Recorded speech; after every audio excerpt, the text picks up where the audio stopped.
Hey folks, welcome to Transplant Helper again today. My name is Jim Merle, and as promised, I'm going to share with you just a little bit more today about my COVID experience. That's right. You heard it right. I actually had COVID back the last 2 weeks. As a matter of fact, today is my 14th day post first symptom / diagnosis or flunked test, whatever you want to call it, positive result.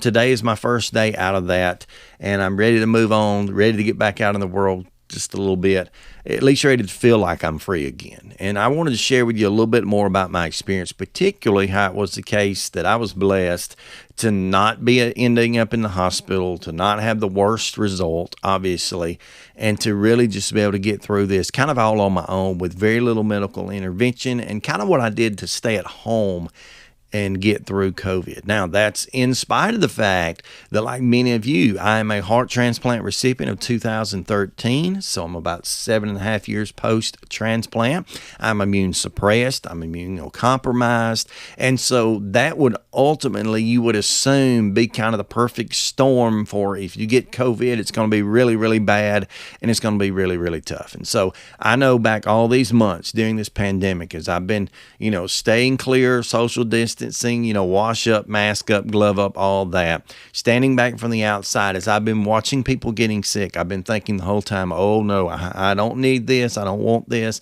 I don't want any of my transplant friends to end up with this because this is going to be a really bad, bad thing if that occurs. And no doubt for some it has been. It's been very terrible, unfortunate, sad that so many have been on such a wild array of spectrums here. Those who have obviously on the worst case lost their life to this and passed. And on the other side of that, there are many people who have said, well, I've tested positive and I've not even had any symptoms. And so, wow, this disease, this virus has been very difficult to predict and very difficult to deal with ultimately, and it's caused a lot of loss as far as life and livelihood, and it's just been terrible. So first and foremost, we need to pray for everyone that either they don't get this terrible virus, or if they do, that their symptoms will be mild and they'll recover somewhat like I've been blessed to do. So let's continue to pray for that. So with that being said, I want to share with you basically 3 things. We'll subdivide the last of the 3 that I think you need to do in order to beat COVID at home. That's not to say you will beat it at home. It just means that this is what I did. It's kind of what I've been doing for months that I think helped to increase my chances of doing better. And that's why I didn't really have any medical intervention. I didn't have to go into the hospital. And, what I did to kind of do my best. And I think it's something you can do because of most of us, the majority of us, if we were to come down with COVID, be test positive, we would have to knock it around at home and do the best we can. Heaven forbid again, unless things get very severe, which for me, they were mild to moderate. And I'll talk more about that later. But the very first thing you need to do, number 1, is be aware, okay? Be aware when it comes to COVID. And particularly what I mean by being aware is that you need to be aware that your symptoms will not be like anybody else's. Now, you've seen that if you've watched the news, if you've known friends or family members or co-workers or others that have dealt with this already, you already realize that the symptoms, again, can be on one extreme, those which ultimately cause death. On the other extreme can be so mild that they're not even noticed. But especially when it comes to us as transplant patients, those who are immunocompromised, be aware that your symptoms will not be like anybody else. As a matter of fact, this is positive and negative. You may not be as symptomatic as someone else because you're immunocompromised, because you're immune suppressed. Your body's immune response to this virus or any other may not be what you would assume. Again, I assume going into this that if, heaven forbid, I ever was exposed and, caught COVID, that I would be just deathly ill and I would find myself, like so many, in the ICUs on the ventilator. Didn't do that. As a matter of fact, even though I had all the symptoms that were possible, like I started out with some nausea, with some chills, some aches and pains, some fevers, headaches, sore throat, runny nose, stopped up, all that. All the symptoms were there. all of them were rather mild. And that's not because I was just lucky and I was just Superman and, beating this virus. It was because my body just wasn't responding. So being immune suppressed really means your body is not going to be as immune responsive to this as it would someone else. And that can be a positive, it can be a negative. On the positive side, obviously, is you're not going to get as sick potentially. You may not have the immune response, you may not have the high fevers, you may not have the severe anything. But on the negative side of that, keep in mind that while that's happening, your body's also not fighting very hard. And so this virus is able to come on you faster and sometimes harder, and it may be that you start out with very mild symptoms and take a turn. Thankfully, I didn't do that, but just be aware. Be aware that you will not have the immune response that you might expect, okay? So as long as you know that, it'll help you out. You'll do fine. Number 2, not just be aware, but be active. And I mean by that, be active in your care today, okay?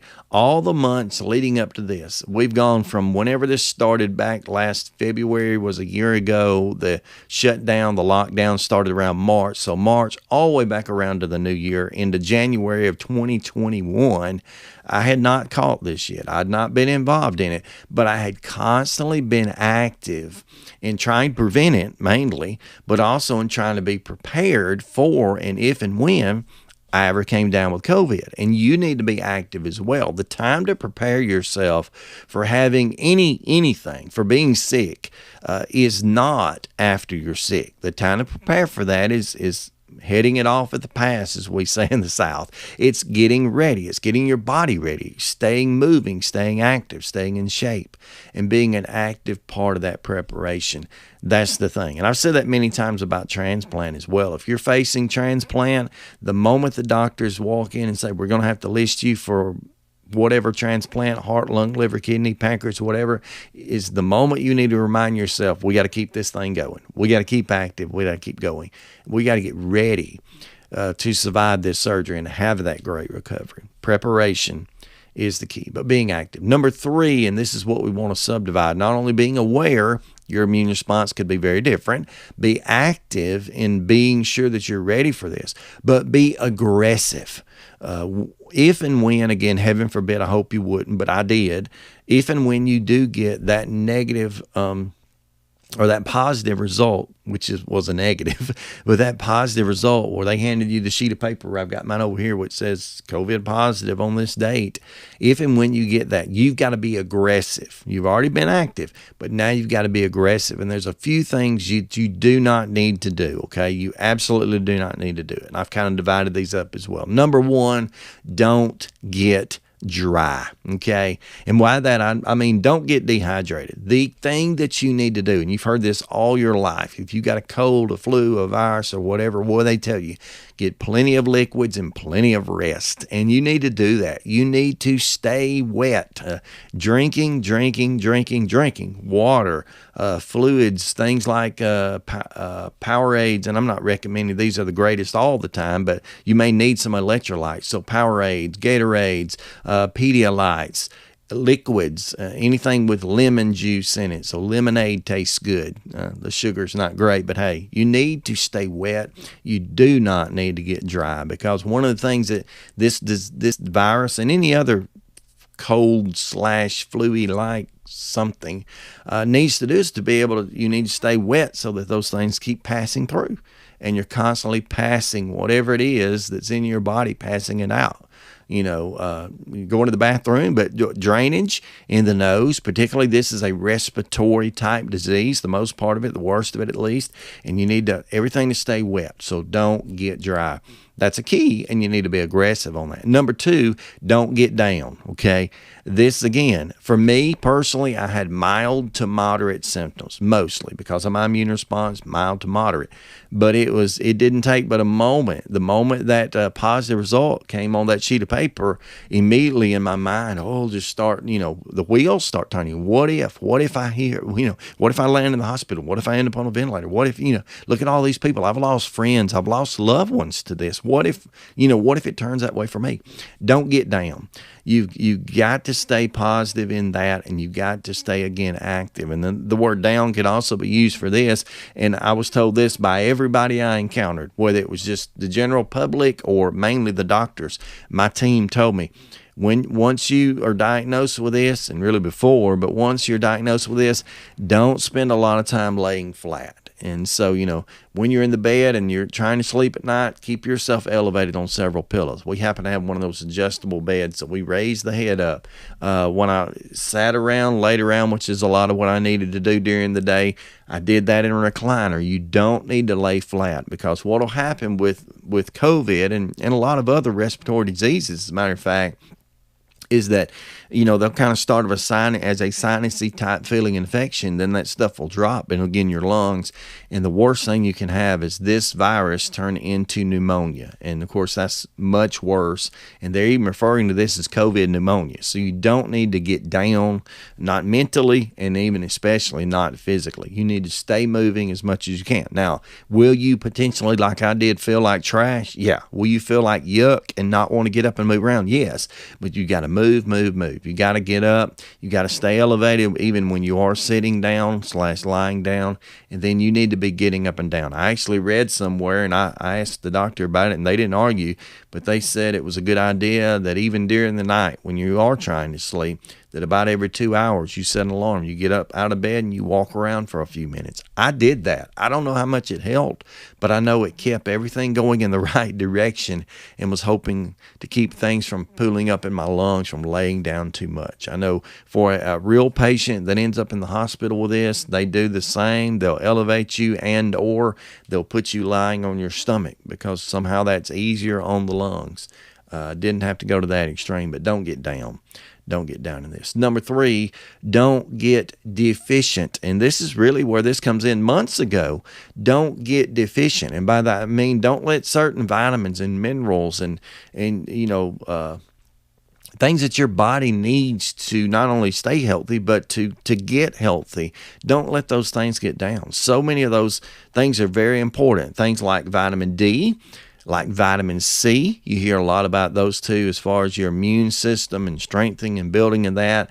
Calcium is the same because calcium allows the vitamin D to stay in your bloodstream and allows the vitamin C to activate. Things like magnesium, potassium, those base vitamins and minerals, make sure that you're not deficient in those. Now, sometimes people ask me, they say, well, as a transplant patient, do you take a lot of supplements? Actually, yes and no. I do take a lot of supplements like vitamins, but I don't do that all on my own. Anytime that you're tempted to take a multivitamin or take something like vitamin C in large doses or vitamin D or anything I'm naming, you need to talk with your team about that, because if you don't have a deficiency, you don't necessarily need that. Taking 5 million, and I made up a number there. I said 5 million, but taking 5 million milligrams of vitamin C is not going to help you if your body doesn't already have a deficiency there. Same thing with D or whatever. You may very well have a deficiency, though, particularly as immune suppressed people and those who take a lot of medications outside of that. A lot of times those medications can drain from our bodies important vitamins and minerals that we need. And what your body needs when you are sick, COVID is just one example of that. What your body needs inside of it are the building blocks to repair itself. And vitamin D, vitamin C, calcium, those 3 are the main ones, but you can add to that, again, magnesium, sometimes potassium, and some other things are very important to your body's ability to heal and to protect itself and to defend and ward off against things such as this. So make sure you're not deficient. And you have to do that not by guesswork, but by, going to your doctor. And again, this is something you do months ahead of time, but getting them to run some blood panels and just ask them, hey, would you check and see, what my vitamin levels are, what my mineral levels are in my blood? And then they can help to gauge and put you on medications, whether it be over the counter or prescription, but underneath their care that will help to balance those. And then that way, when something comes up, like COVID did for me, I happen to know that those levels in my blood are moderately high. And so I had the building blocks to fight. And so don't get deficient. And then the last one here, not only don't get dry, stay hydrated, don't get down, don't spend a lot of time lying flat, and don't get down in your mind. Don't get deficient, but don't get discouraged.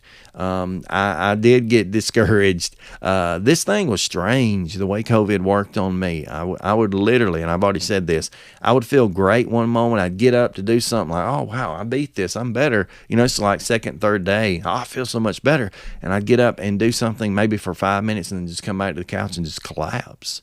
And just, wow, I mean, it just keeps coming back. I don't know how many of you have seen the Rocky movies, but you know, in the Rocky movies, of course, all of them end with Rocky kind of being triumphant and winning in the end. But boy, like he goes down to whoever his opponent is, he's knocked down over and over, and he just has to fight for his life. And every time he gets up and we get all excited and we're cheering and Rocky's winning, then boom, he takes a lick and he's down again.